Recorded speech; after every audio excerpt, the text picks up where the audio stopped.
que les sanctions sont un échec, puisque lorsqu'on regarde les grands partenaires de la Russie, hors les partenaires occidentaux, aucun des grands pays ne suit. Nous l'avons dit, le Brésil ne suivra pas. La Chine, qui est en fait le partenaire le plus important pour la Russie, a retransmis une fin de non-recevoir aux États-Unis lors d'une conversation qui a eu lieu entre Joe Biden et Xi Jinping.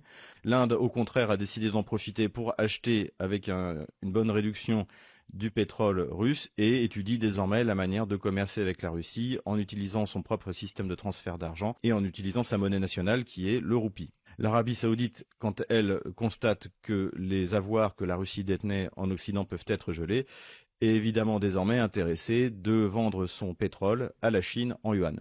Donc on assiste véritablement à un renversement du monde et ce qui est incroyable, c'est qu'en fait, les Occidentaux ont tué les accords de Bretton Woods.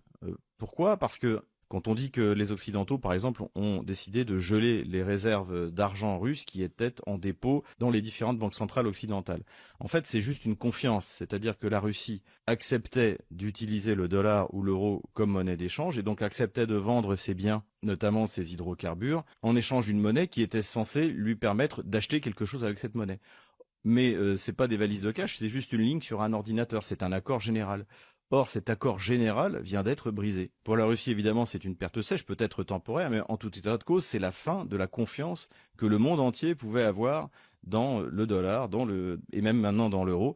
Donc, c'est une véritable catastrophe. Et les Occidentaux se sont tirés réellement, comme le dit Charles Gave, une véritable balle dans la tête en mettant fin à ce système. Ils ont détruit la forteresse de laquelle ils dominaient le monde depuis la fin de la Deuxième Guerre mondiale. C'est assez étonnant, cette espèce de suicide par fanatisme. Ce sera sans doute, je pense, cette crise en Ukraine, non pas le Stalingrad, contrairement à ce que j'avais dit, mais plutôt la bataille de Koursk de l'Occident. C'est-à-dire que, comme Adolf Hitler en juillet 43 met toutes les forces qui lui restent pour essayer de reprendre l'initiative face à l'armée rouge, et échoue, et se fait détruire, et à partir de là, c'est une retraite permanente jusqu'en avril 1945 à Berlin.